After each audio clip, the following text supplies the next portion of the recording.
Before NBA 2K was the empire it is today, before my career, the city, and $20 VC haircuts, there was ESPN NBA 2K5. A game that didn't just try to be fun, it tried to feel real, and honestly, it was way ahead of its time. The game launched in 2004, but some of the things it did still haven't been met by modern 2K games. Hello everyone, I'm Sega.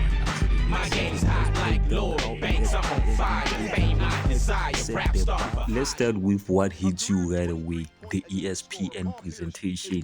This game looked and felt like you were watching a real broadcast, from the scoreboard to the camera angles to the ESPN commentary with Mike Patrick and Bill Walton. It was immersive as hell.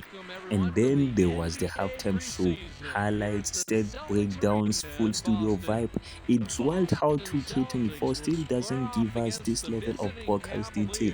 And sure, you can see the halftime show was still the same as NBA 2K13 or the other 2K games that came after this. But this is to show that ESPN NBA 2K5 really show us something that we've never seen before in an NBA game, and we'll never see something like this ever again.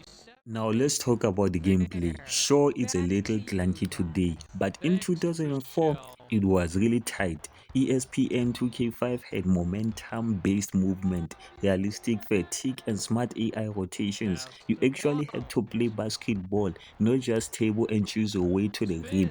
And at the part whereby I spoke about it seems clunky today, and from the point of view whereby I was playing it, I also felt that it was clunky. Most players wouldn't be able to work the same way as normal players or players in NBA 2K24 or 25. You felt this player ain't supposed to be doing this. But as you look at the time it was released, you can feel like for the time it was released at, this game really had much potential than most games released during that time. Franchise mode was deep. You had scouting, training, contracts, injuries, all the stuff that made you feel like a GM. It wasn't just about playing games, it was about running the team.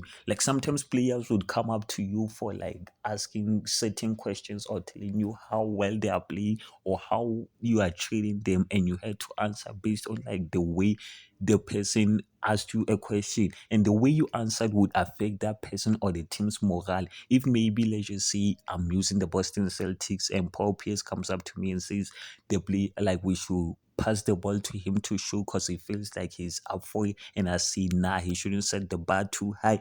It is gonna lower his morale and fast affect the way he's gonna be playing in the match. The game had a lot of potential, and sure, it lacked a lot of stuff that most franchise modes have now. But for the time it was released on, it was something revolutionary that we hadn't seen before, and it is still something really great. So was ESPN NBA 2K5 ahead of its time? Absolutely. Presentation, depth, and price. This game did things in 2004 that we are still asking for today.